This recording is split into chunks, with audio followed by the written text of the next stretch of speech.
Olá, o Gente Interessante está começando. Confira o que vem por aí. Nos construtores de sorrisos, você vai saber tudo sobre a odontologia infantil. Uma entrevista sobre as alergias mais comuns. Elias Cassis conversa com a dermatologista Thalita Lima sobre os cuidados com o câncer de pele. Franquias, um ótimo negócio, mas é preciso alguns cuidados. É uma aposta quase que certa, né? Certeza não dá para falar, Marisa, mas assim, há uma diminuição da mortandade das empresas quando você compra uma franquia. Gente Interessante já está no ar.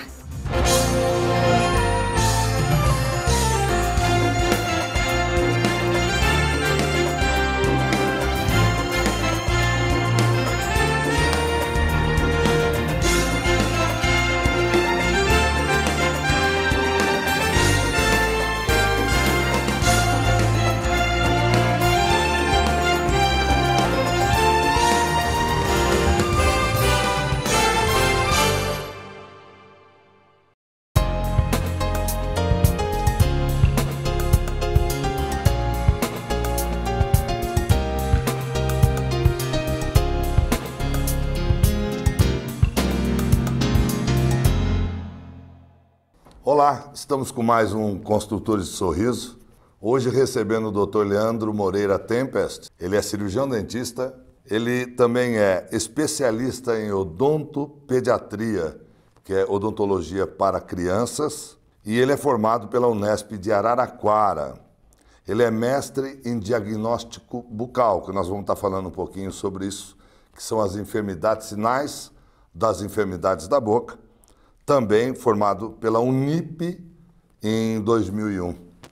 Doutor Leandro, muito obrigado por estar aqui. Não vou chamá-lo de doutor, porque eu tenho um carinho muito grande por você. Obrigado, Elias. Chamar por Leandro. Obrigado. Me trate por Elias, por favor.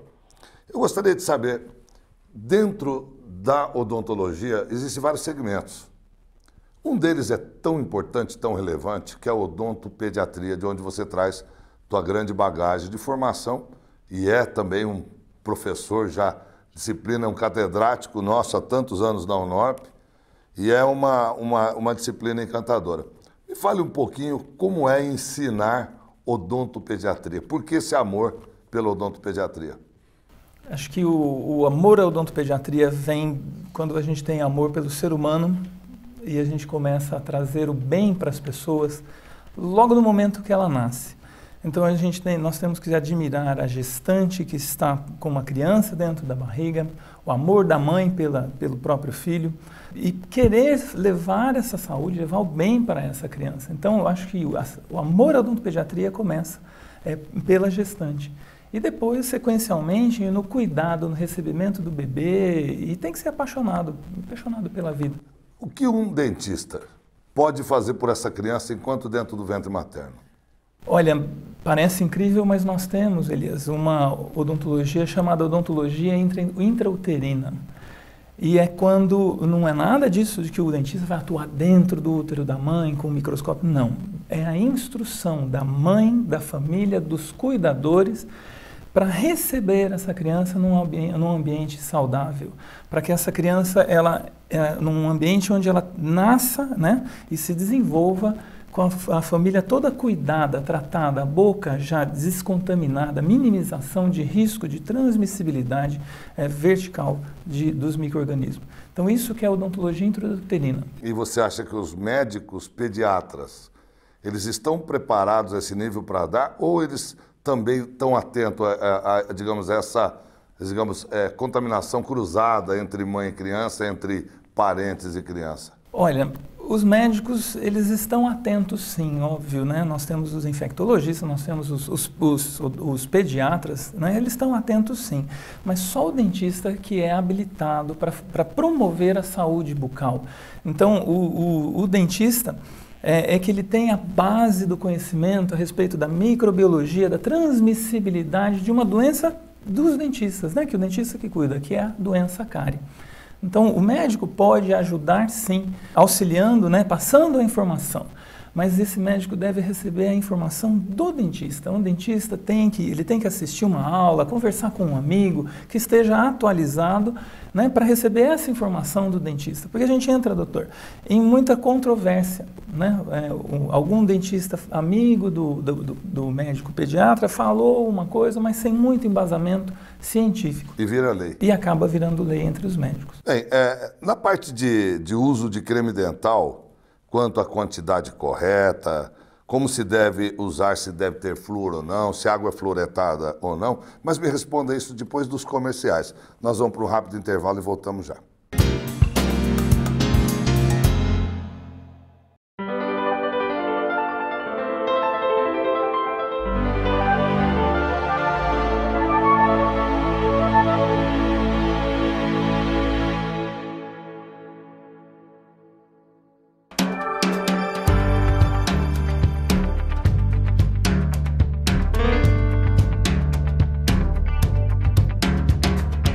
Anos aqui na região norte. Aliás, eu passei a vida toda na região norte, né? Desde a infância eu estou aqui e como comércio há 26 anos, indústria e comércio aqui na Avenida Mirassolândia, quando isso aqui ainda era uma estrada de terra, boiadeira aqui, né?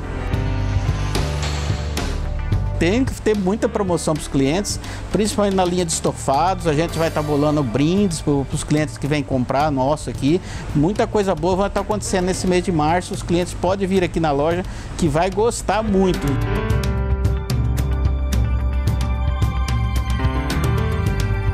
Eu queria também frisar que a CRB também está lançando nesse mês de março a CRB.com, venda virtual. Você que quer comprar móveis no sistema virtual, a CRB está lançando a CRB.com, vai estar no ar nesse mês de março para comemorar também o aniversário da loja.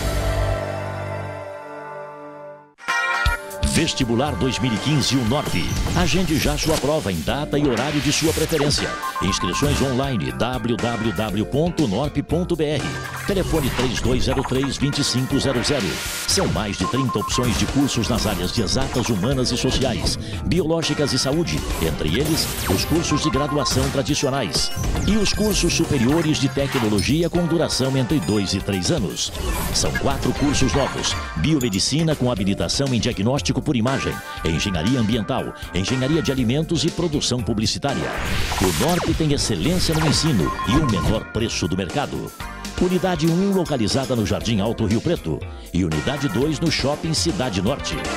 UNORP, o seu futuro começa aqui.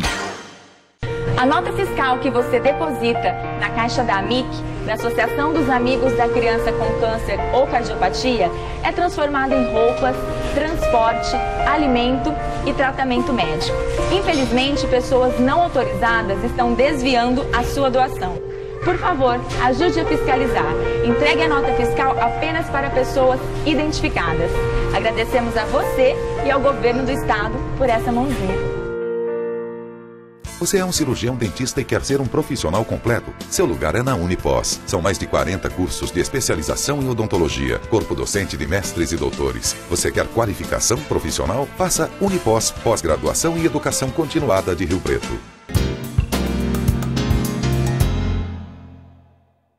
Estamos de volta com Construtores de Sorriso, hoje recebendo o Dr. Leandro Moreira Tempest. Ele é especialista, mestre e professor do curso de Odontopediatria e Diagnóstico Bucal da UNORP. Nós perguntávamos a respeito do uso de creme dental para a criança, pensando primeiro na criança, depois nós podemos falar do adulto. Quanto a esses benefícios que o creme pode fazer, tanto de clareamento, quanto quantidade de flúor, quantidade de pasta que deve ter na escova, isso faz diferença? Isso é uma polêmica, Elias. Isso é uma polêmica grande porque nós temos hoje a água fluoretada que traz benefícios já desde, está sendo estudada aí desde a década de 30, traz muito benefício e a somatória das fontes de flúor que é o problema. Então, se nós estivermos numa cidade onde a fluoretação das águas é excelente, como Barretos, Araçatuba, Bauru, Rio Preto não. Rio Preto nós temos variações, nós temos excelentes fontes de água, nós temos um bom controle, mas nós temos uma variação aí porque as pessoas aqui em Rio Preto têm o costume de tomar água do galão, a água mineral. Então, mais importante nós falarmos se põe flúor, se usa creme dental sem flúor, não, porque o creme dental nada mais é do que um sabão, né? É mais importante nós falarmos sobre um sabão com gosto, para estimular a limpeza dos dentes. É mais importante nós falarmos sobre a quantidade de flúor que deve ser colocado no creme dental. E para as crianças abaixo de 5 anos de idade, que ainda têm dificuldade em controlar a deglutição, a menor quantidade de creme dental é a que deve ser usada. Então, nós temos fotografias que eu vou mostrar para vocês, né, vocês vão colocar aqui no ar, do creme dental, como a propaganda mostra aquela quantidade exagerada e como realmente deve ser colocada. Olha, essa fotografia, nós temos um pinguinho aqui, ó, colocada transversalmente na escova. Então, limitarmos a quantidade e a deglutição é melhor do que nós ficarmos discutindo a respeito de quantidade. Eu indico creme dental com flúor, e na menor quantidade possível, independente se a cidade tem água fluoretada ou não. E é muito comum as pessoas usarem ou acreditarem que usam, ou usando cremes que podem clarear o dente. Isso também é um grande perigo, porque os cremes clareadores, eles possuem ou abrasivos ou substâncias capazes de dissolver o esmalte dentário, que é o caso da água oxigenada ou peróxido de hidrogênio, que acaba dando um clareamento superficial no dente. Então precisa tomar muito cuidado com essas promessas ou uso exagerado de determinados produtos que acabam, por sua vez, clareando sim, mas o clareamento custa alguma parte desse dente, vai sofrer algum dano na superfície do dente, ou não? Exatamente. A maior parte, dá para a gente sentir a quantidade de abrasivo, eles prometem um clareamento, mas às custas da abrasividade. Então, ou seja, uma lixa, né? Ele está passando uma lixa no dente. Exatamente. Então, eu recomendo que as pessoas peguem o creme dental para testar se ele é abrasivo ou não, coloca uma minúscula quantidade no dedo, coloca na boca, esfrega os seus dentes um no outro. Se você sentir que tem ali dentro uma areia, aí está tendo clareamento às custas da abrasividade. Mas por que nós vamos clarear dente de crianças, né? Então, para criança, creme dental infantil é o para criança. Adulto, clareador, é outro esquema. Do pouco que eu aprendi ou exerci da pediatria, é que não deve se fazer limitações de alimentos para as crianças. Deve se educar as crianças, mas não limitá-las. Como, por exemplo, o uso de doce. A criança pode comer doce à vontade, desde que ela saiba que vai ficar um pouquinho mais gorda e que ela tem que ter possibilidade de higienizar os dentes logo em seguida. Então, o que a gente fala é coma doce enquanto você possa escovar os dentes. Mas tem um momento que a pessoa não escova os dentes, que é a cárie de mamadeira. Que é a cárie que a pessoa toma mamadeira ao dormir, ou os pais têm o péssimo hábito de educar os filhos a acordar no meio da noite, achando que a criança é que manda naquele momento, e não são os pais que devem educar a criança a não mamar naquele horário. Me fale um pouquinho a respeito da cárie de mamadeira. A cárie de mamadeira hoje ela é chamada cárie precoce da infância. Ela é resultante da criança se alimentar ou mamar, né, por fonte artificial, não é a amamentação do peito, né, é natural. E o leite, mesmo o leite de vaca, ele tem a lactose, ele vai ser quebrado em sacarose na cavidade oral através da ptialina, a enzima que nós temos na saliva. O ato de não escovar os dentes antes de dormir, a criança vai ter uma diminuição na quantidade de saliva na cavidade oral, e isso a longo prazo nós temos a dissolução do esmalte dos elementos dentários, tanto superior quanto inferior. Mas a cárie de mamadeira, né, o popular clássica, advém daquela mãe que coloca uma substância que contém açúcar. Eu coloco mel. Mel não é natural, não vai ter problema. Mel é açúcar, sim, é um derivado, é natural, mas contém a sacarose. E esse resíduo que fica dentro da cavidade oral, as bactérias vão fermentá-lo ao longo do tempo e vão dissolver o esmalte dentário. Nós temos fotos do início do processo de cárie da mamadeira, da cárie precoce da infância, onde o esmalte da criança começa a ficar esbranquiçado com uma cor leitosa. Esmalte sadio é o esmalte que brilha, é o esmalte que é branco, mas tem brilho. Quando ele começa a parecer que um giz está opaco, ele já está doente esse esmalte. Isso já está passando o tempo da mãe ir ao cirurgião dentista, ao dentista fazer a prevenção. E isso é uma conjunção de fatores. Normalmente é aquela criança que dorme sem escovar os dentes e passa o dia também se alimentando e também não tem o hábito de higienização. E exatamente esse açúcar bucal, seja frutose ou sacarose, ela acaba dissolvendo o esmalte dentário e abrindo caminho para a cárie chegar. E nós vamos ter fotografias disso, dá para a gente mostrar a fotografia do resultado final dessa cárie de mamadeira, de como fica a boca toda destruída. Isso é dor intensa, criança sem dormir, né, problema, chega com dor dentro do consultório, mãe desesperada. E nós temos fotografias também da criança, logo depois que ela sai do consultório, onde é feita um trabalho indolor de fechamento dessa cárie. Então, mas isso daí mostra para os pais que não é para quietar a criança, deve dar mamadeira para ela dormir, porque no futuro ela vai ficar acordada a noite toda e pior com dor. E com uma criança muitas vezes maiosa e exigente. O que a chupeta faz na arcada dentária? A chupeta é um vício, Elias, né? A mãe vicia a criança em chupeta. Como o hábito de roer unhas, tricofagia, a pessoa tira cabelo, a mãe acaba, para a criança ficar quieta, ela acaba viciando a criança na chupeta. E não é só a chupeta, às vezes é a fralda também, que a criança dorme com a fralda. A chupeta, ela causa estragos na mordida, ela vai causar deformações que ao longo do tempo pode não ser somente deformações dentárias, podem ser dento-ósseas, causar deformações faciais. Então, nós temos mordida cruzada, mordida aberta, nós temos mordida cruzada dos dois lados, nós temos cruzamento de dentes, dentes deslocados. O importante da chupeta é saber usar a chupeta.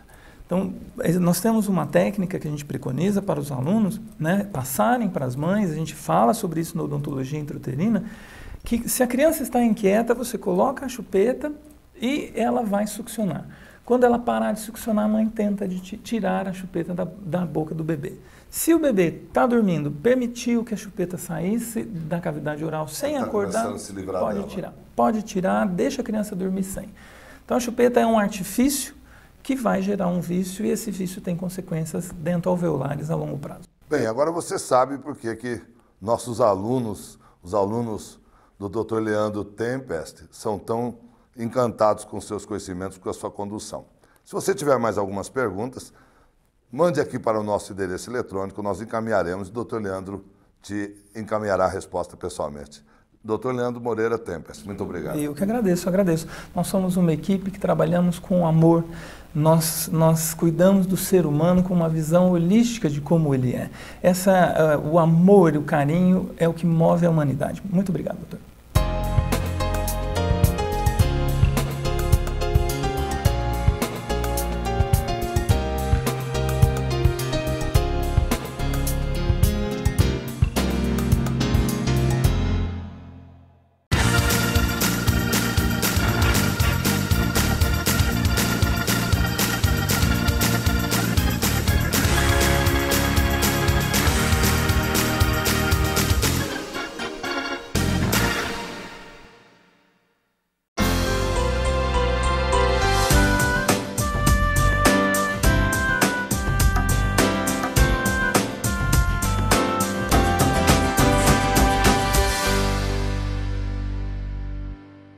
E agora no Fala Doutor nós estamos recebendo a doutora Ariane Akemi Yamanari.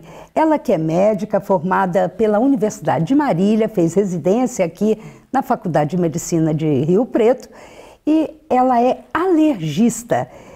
Obrigada por aceitar o nosso convite, participar aqui do programa. E eu que agradeço.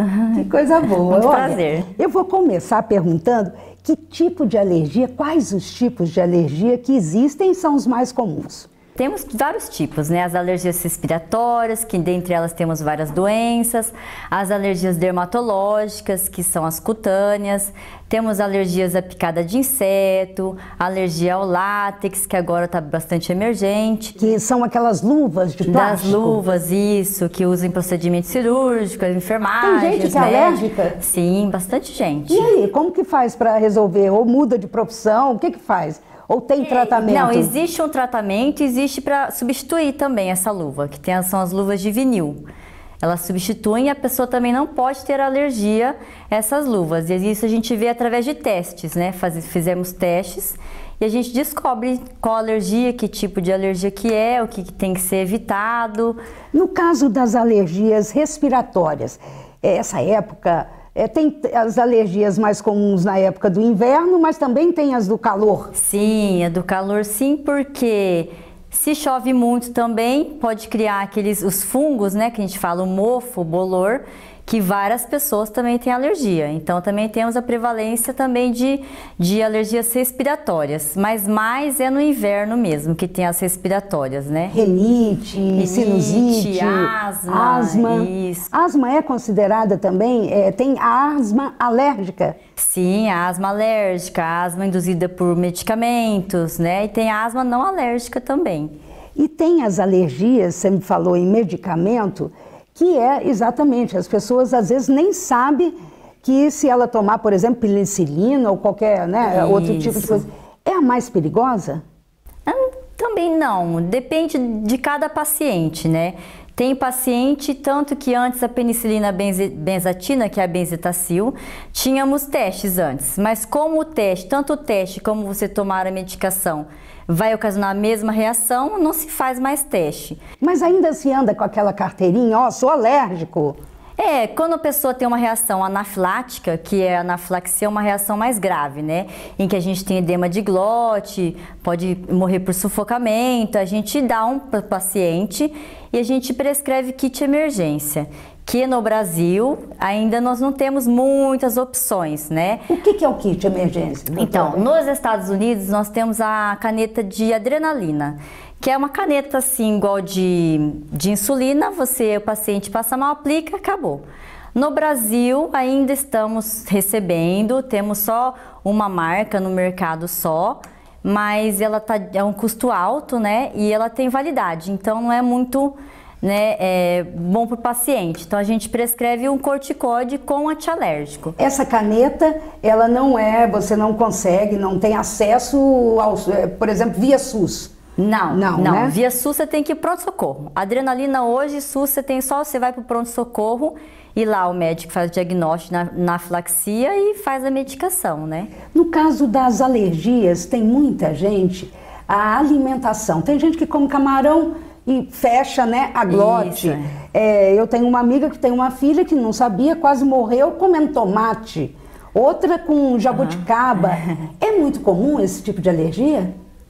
As alergias são bastante comuns em variados graus, né? Tem gente que tem um grau mais grave, tem gente que tem um grau mais leve, e isso a gente pode ver em testes in vitro, testes in vivo, né? Exames laboratoriais ou teste cutâneo mesmo. E como que a gente descobre que a gente é alérgica a um determinado produto, medicação, alimento, só na hora que você come ou é picada por um inseto? É mais ou menos assim, né? Se a pessoa tem também alguns outros sintomas, começa a ter uma alergia de pele, ou uma rinite, uma asma, a gente já indica fazer um prick test, que fala, teste alérgico, né?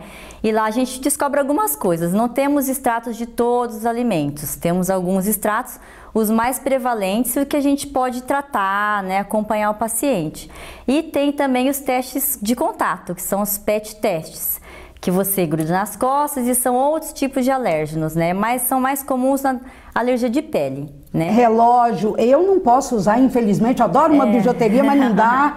Enfim, esse tipo, contato, seria alergia de contato, é isso? Isso, a gente fala que é a dermatite de contato, né? Mas ela já não é tão grave, é mais uma coceira, aquela coisa, né, que incomoda. Que tem sufocamento, sensação de sufocamento, tem pacientes que falam que estão com plástico na cabeça, com falta de ar. E quem que é mais alérgico, a criança ou o adulto? É possível mensurar isso?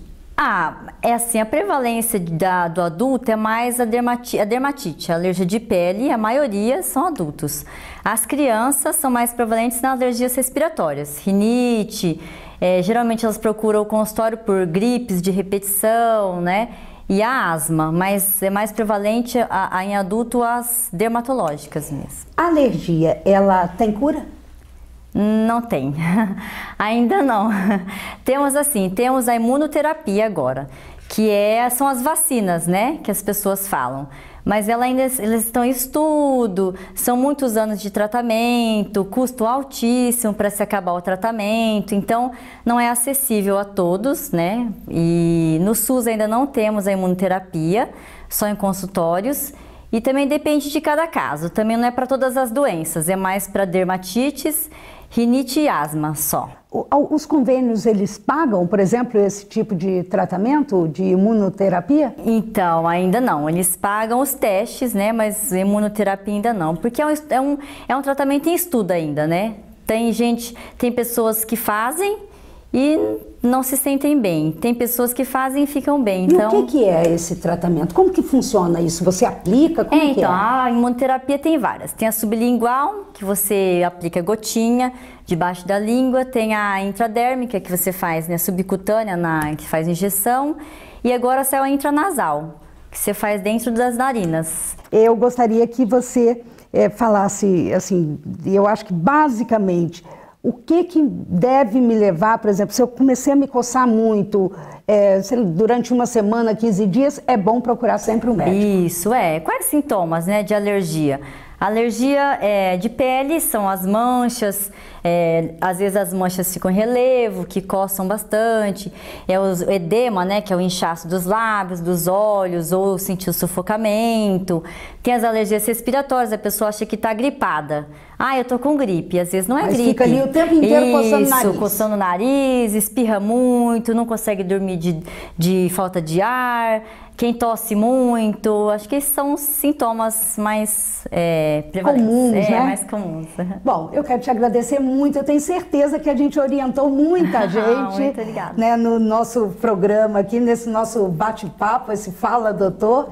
Quero te agradecer bastante, venha mais vezes dando dica. Agora daqui a pouco a gente começa o inverno, com certeza novas alergias ficam em foco, né? Obrigada. Eu que agradeço, viu, Marisa? Obrigada.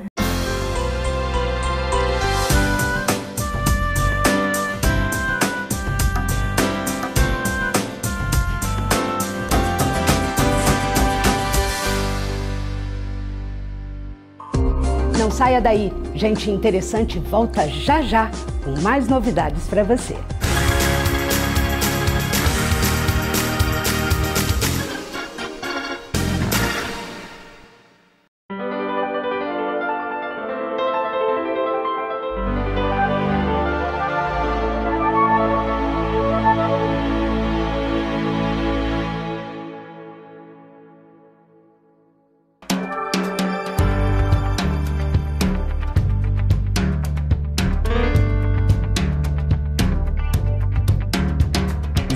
Anos aqui na região norte. Aliás, eu passei a vida toda na região norte, né? Desde a infância eu estou aqui e como comércio há 26 anos, indústria e comércio aqui na Avenida Mirassolândia, quando isso aqui ainda era uma estrada de terra, boiadeira aqui, né?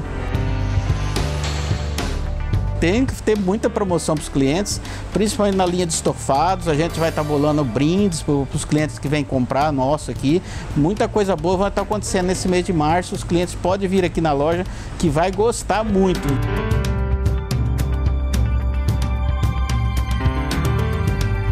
Eu queria também frisar que a CRB também está lançando nesse mês de março a CRB.com, venda virtual. Você que quer comprar móveis no sistema virtual, a CRB está lançando a CRB.com. Vai estar no ar nesse mês de março para comemorar também o aniversário da loja.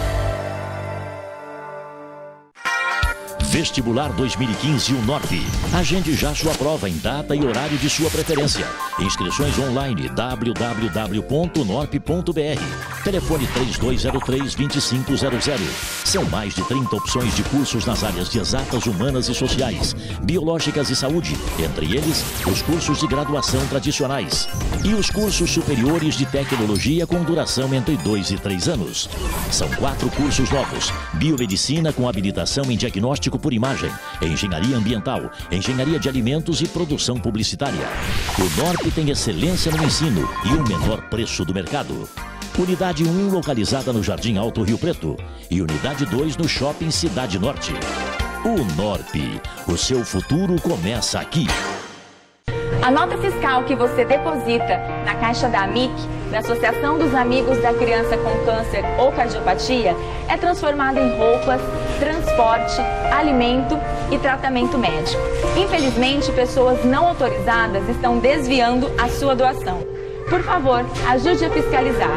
Entregue a nota fiscal apenas para pessoas identificadas. Agradecemos a você e ao governo do estado por essa mãozinha.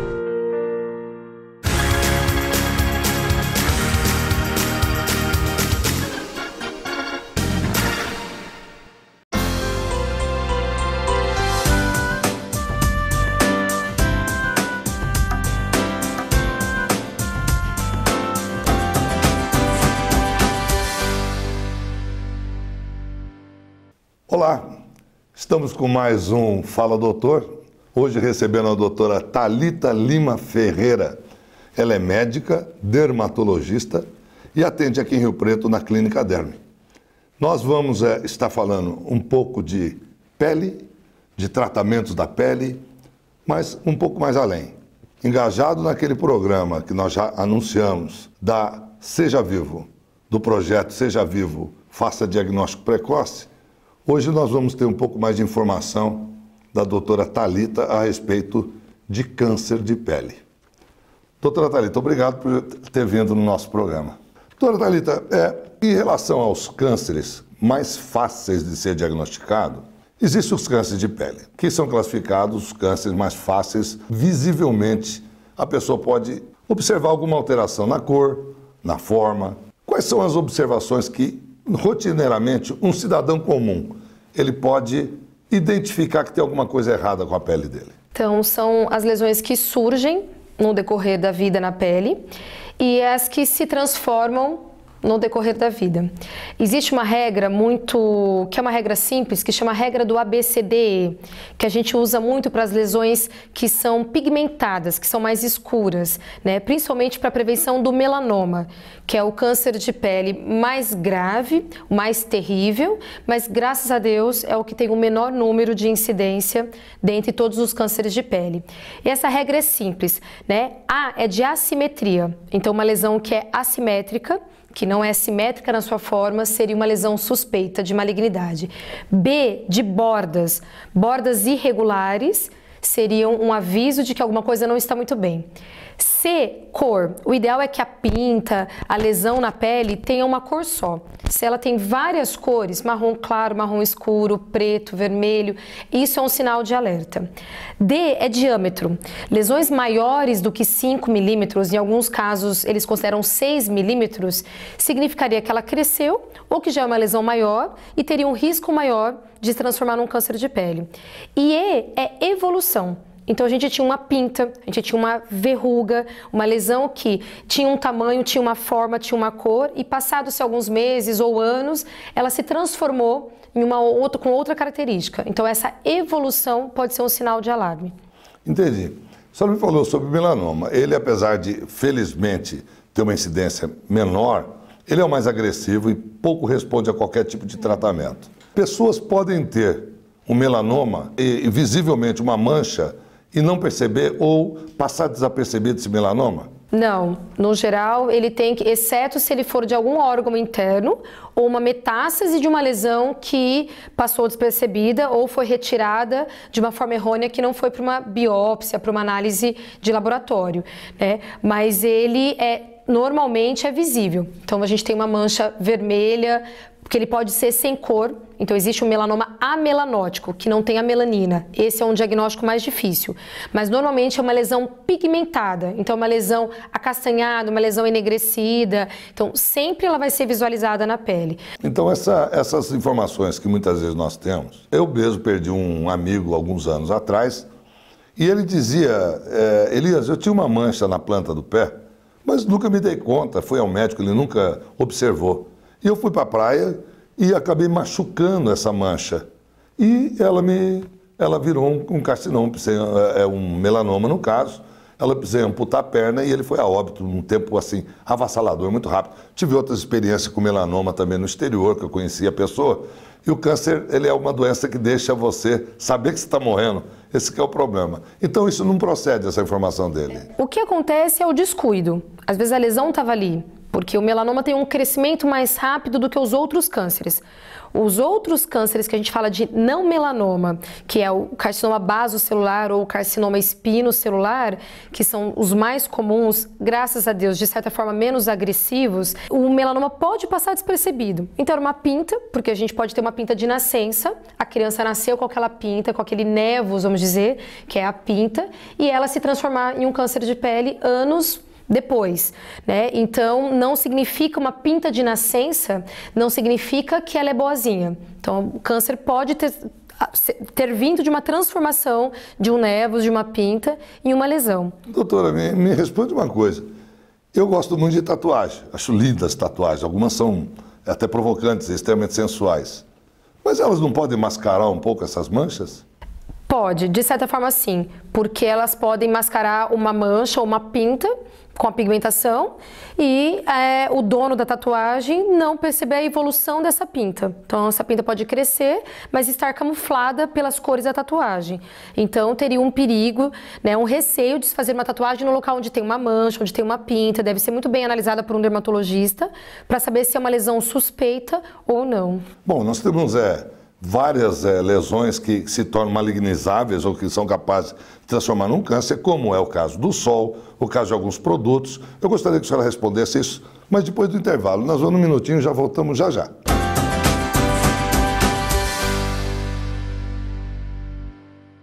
A nota fiscal que você deposita na caixa da AMIC, da Associação dos Amigos da Criança com Câncer ou Cardiopatia, é transformada em roupas, transporte, alimento e tratamento médico. Infelizmente, pessoas não autorizadas estão desviando a sua doação. Por favor, ajude a fiscalizar. Entregue a nota fiscal apenas para pessoas identificadas. Agradecemos a você e ao governo do estado por essa mãozinha.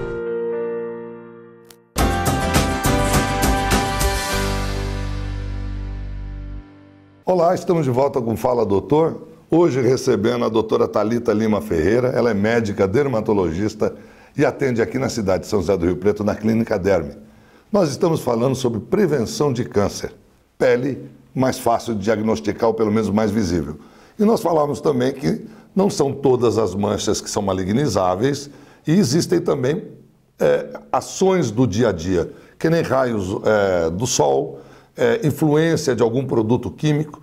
O que ocorre no dia a dia que nós usamos rotineiramente, que nós devíamos evitar ou que possa produzir uma lesão cancerígena? Basicamente, os cânceres de pele, todos têm o envolvimento da luz solar, da radiação ultravioleta.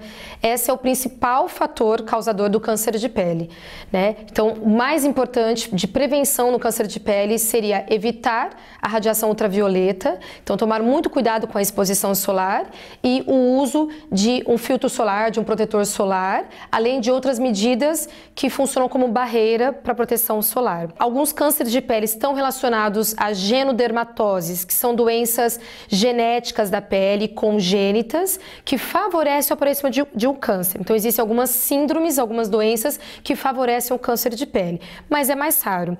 De produtos químicos, existe o arsênico, era um produto muito usado antigamente, hoje a gente tem menos exposição de arsênico, mas que também é um fator relacionado ao câncer de pele.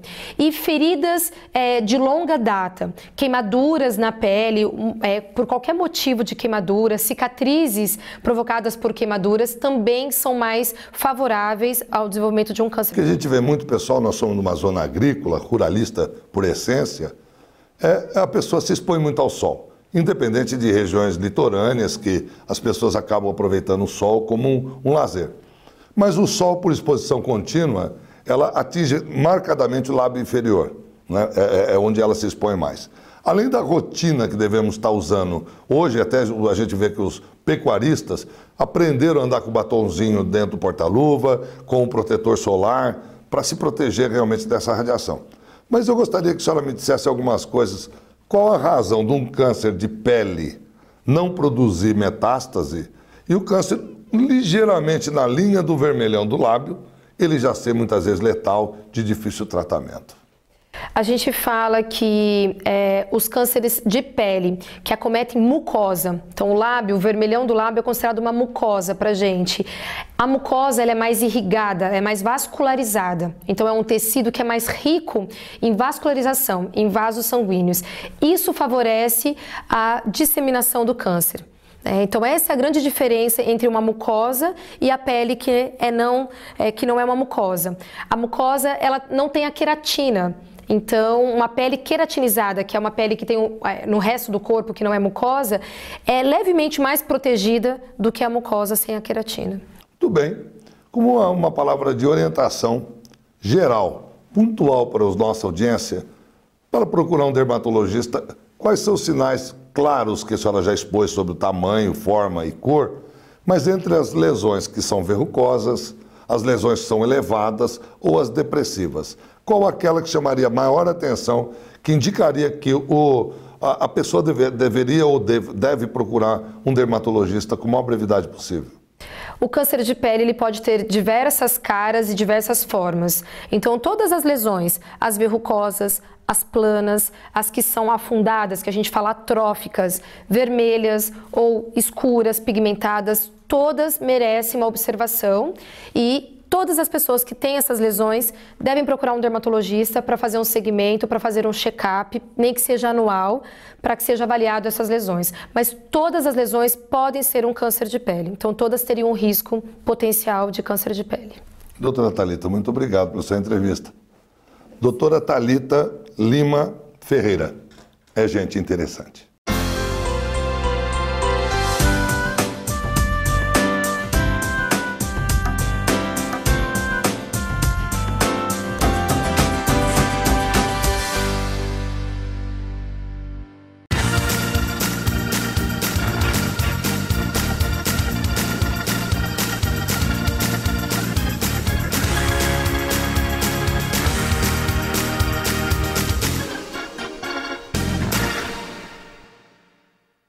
No programa Gente Interessante, agora nós vamos falar de economia, mais especificamente de franchise, franquias. Um dos mercados que mais cresceu o ano passado, melhor, nos últimos 4 anos aqui no nosso país. E para falar sobre esse assunto, nós convidamos o Carlos Roberto Brito, ele que é empresário, dono da empresa CRB Móveis, o Wagner Lima, ele que é diretor da WGC Prime Participações, e também o André Iano, que é economista e consultor financeiro. Esse assunto é com eles. Eu vou começar com o Wagner. Wagner, o que levou você a montar uma empresa dessa aqui em São José do Rio Preto? Formatar franquias. É esse o objetivo da empresa? Isso. Olá, Marisa. Olá a todos os telespectadores. Além de nós formatarmos, né, nós temos também toda a parte de expansão de redes de franquias e também a parte de gestão. Então, hoje, o objetivo de nós montarmos essa empresa em São José do Rio Preto, primeiro porque São José do Rio Preto hoje é polo nessa área, né, do franchise. Além das empresas terem um interesse muito grande em formatar as marcas para o mercado de franquias, também a questão de muitas pessoas buscando no mercado uma franquia ideal, uma franquia que se enquadre ao seu perfil. Então esse foi o intuito de nós montarmos a WGC Prime aí no mercado de São José do Rio Preto. Tem empresas de todos os tamanhos, franquias de todos os valores e tamanhos? Com certeza. Nós temos as franquias consideradas como micro franquias que vão com investimentos até R$80 mil, né, estimados, até R$80 mil. Mínimo de quanto? Mínimo de... Nós temos micro franquias de R$5 mil, que chegam Olha. aí, micro franquias virtuais, né, que são micro franquias onde você pode trabalhar a partir de casa, né, com um sistema home, você trabalha a partir de casa. Então, a partir de R$5 mil a R$80 mil aí, gira em torno disso, um sistema de micro franquias. E a partir de R$81 mil aí sem limites, né, de valores, nós temos várias franquias e vários segmentos, desde a área de alimentação, prestações de serviços e assim por diante, onde nós temos aí dentro desse mercado uma gama muito grande e diversa, né, de tamanhos, de valores de investimentos e assim por diante. Eu gostaria de saber do economista e consultor financeiro André Iano, o sucesso da marca, o nome, a fama. É meio caminho andado para quem pensa em comprar uma franquia, entrar nesse mercado de franquias, André? Eu acredito que sim, Marisa. Quando você compra uma franquia, você está comprando, antes de mais nada, um modelo de negócio que já foi testado. Está pronto, né? Sim, pelo público em geral. Então, assim, eu acredito muito que quando você compra uma franquia, você está comprando uma empresa que já foi testada, como eu havia dito, mas também que você comprou já uma pesquisa já feita pelo mercado, você já comprou anos e anos de experiência de todo o aparato de trabalhadores, de investidores, da franqueadora. É uma aposta quase que certa, né? Certeza não dá para falar, Marisa, mas assim, há uma diminuição da mortandade das empresas quando você compra uma franquia.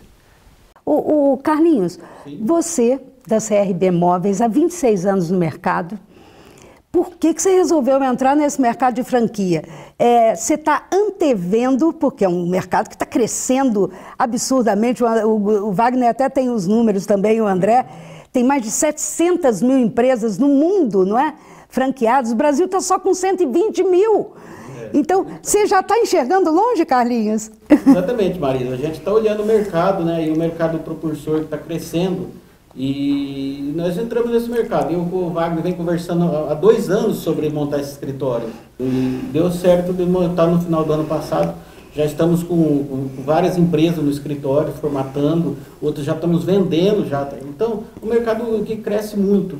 E olhando nisso, eu falei, vamos montar, acho que a hora é essa, vamos para cima. Com certeza, numa oportunidade, a crise, né, que geram novas oportunidades, não é isso, Wagner? Tem muito conhecimento nessa área de franquia e a gente na área comercial, então um complementa o outro. Eu fiquei mais com a parte financeira do escritório e ele com a parte do know-how e conhecimento de franchise. Mas a gente troca muita ideia, eu aprendi muito com ele, eu tenho certeza que ele já aprendeu bastante comigo. Que segmento que mais está crescendo na área de franquia? Alimentação, o que é? Olha, o mercado, dentro do mercado de franchising, o segmento que mais cresce, em primeiro lugar, vem o segmento de alimentação. Já em segundo lugar, é apontado o segmento de cosméticos e assim por diante. E em terceiro lugar, o segmento de serviços. Então, assim, são os 3 aí, vamos dizer assim, os 3 setores que mais têm crescido dentro do segmento de franchising hoje no Brasil. Já dá para fazer uma previsão se esse mercado vai continuar crescendo assim ou não? Nos últimos 10 anos, o mercado de franchising ele vem crescendo acima de 2 dígitos ao ano. E é um crescimento número fantástico, né? Mas só que a gente tem que Imagina, tem que levar em consideração que o crescimento, não só das franquias, como também da economia como um todo, ela caminha de passo muito próximo ao crescimento do PIB. Né? Como de 2010 para cá o PIB vem um crescimento baixo, para ser otimista. Né? Na verdade, vem encolhendo, né? Vem encolhendo demais. Então a gente também tem que prestar atenção que o mercado, sim, de franquias, ele cresce, mas ele vai crescer com um crescimento menor do que vem crescendo nos últimos 10 anos. Só nos Estados Unidos tem 770 mil franquias, né? Unidades franqueadas. Né? No Brasil tem 125 mil. Né? Então, assim, por mais que a economia não venha crescendo da maneira que nós esperávamos, mas ainda tem muito espaço para crescer. Por exemplo, só 70% das franquias brasileiras, elas se encontram no Sudeste. Então, assim, tem muito espaço para crescer no Brasil. Entendi. Agora você estava falando, e o Wagner, eu acho que também, mais do que ninguém que é um comerciante, o Carlinho, concordam? Entrar no ramo de franquia, eu acho que um bom passo, um bom começo é entender do negócio ou não necessariamente? Não necessariamente, mas a gente nós orientamos sempre lá na WGC Prime os nossos clientes a buscarem uma franquia que se enquadre ao seu perfil. Muitas das vezes, se a pessoa ela não fizer uma boa análise, ela pode realmente entrar numa contramão, ou seja, entrar em um plano de negócios onde ela não se adapta, né? O perfil dela não se adapta. Então nós lá orientamos ao franqueado, nós analisamos o plano de negócios, nós analisamos a franquia em si e analisamos o perfil dele. E aí nós apresentamos a ele, olha, esta franquia aqui, segundo os estudos que nós fizemos, levantamentos, ela se enquadra no seu perfil. E aí o franqueado ele monta. Porém, existe um outro detalhe. Existem franqueados que imaginam que montando uma franquia, eu ganhei um bilhete premiado. Só cruzar os braços que vai acontecer. Não é isso. Montando-se uma franquia, existe toda uma questão. Ela se enquadra no meu perfil? Ok, mas eu tenho que estar ali no dia a dia. Que é o famoso ditado, né? O olho do dono é que engorda o gato. É isso que eu sempre falo. O olho do dono é o que engorda o gato, né? Isso vale para todos os ramos, não é só para a agricultura. Para todos os segmentos. Você concorda com isso, André? Eu acredito sim que você tenha que saber conhecer o mínimo, né? Não adianta você, o exemplo que eu dei anteriormente, não adianta você ser um advogado, você ter paixão por carros, mas você não entender nada de um lava-jato. Isso, existe uma grande probabilidade de um negócio não dar certo. E o outro aspecto, sim, é você procurar um nicho no mercado. Você pensar numa estratégia de mercado onde a sua entrada seja mais interessante. E o quarto aspecto, que é o que você falou também, é sobre você tem que conhecer também alguns aspectos administrativos e contábeis. Eu acho que se você monta uma empresa, se você não tem minimamente conhecimentos administrativos e contábeis da sua empresa, mensurando, sabendo despesas, receitas, mensurando o custo, e isso vocês podem nos ajudar o franqueado, eu acredito que sim, há uma grande probabilidade de você... De fracassar, né, nesse negócio. Se você souber disso, acredito que sim, você vai ter um grande sucesso. Muito obrigada. Obrigada mais uma vez. Sucesso. Sucesso para vocês. Muito obrigado. E Carlinhos, nesse novo empreendimento agora, é a WGC Primer Participações. Obrigada. A gente que agradece. Vamos continuar com gente interessante.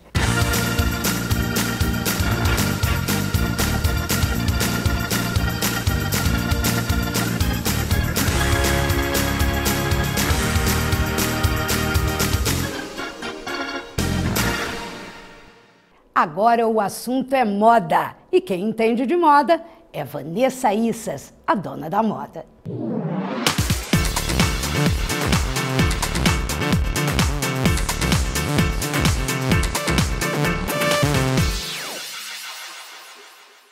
Olá, tudo bem?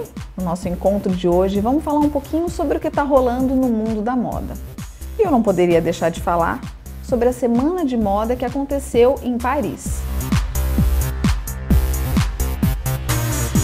A poderosíssima Chanel, por exemplo, fez um desfile bem diferente. O cenário deles foi um supermercado, onde as modelos passeavam como se fizessem compras. E o que a gente viu por lá foi muito xadrez, muito vinil e muita cor. Já a Givenchy veio cheia de animal print.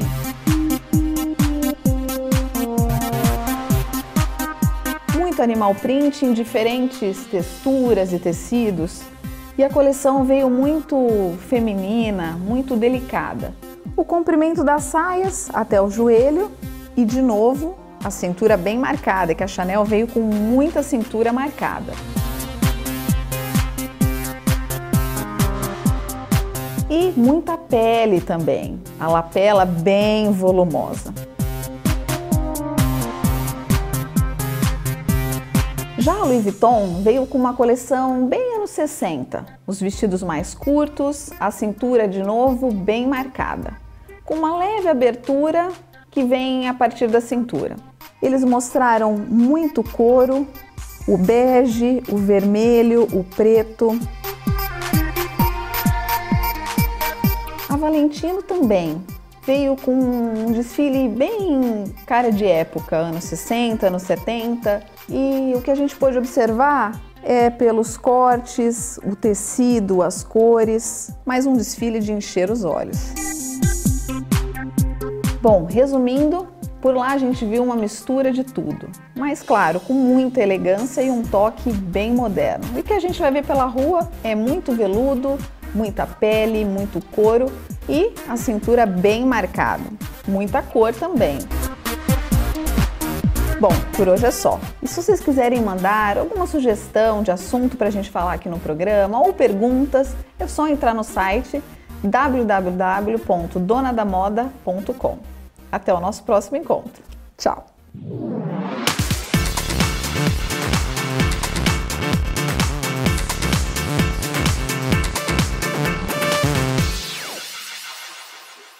O Gente Interessante fica por aqui. Até o nosso próximo encontro. Tchau!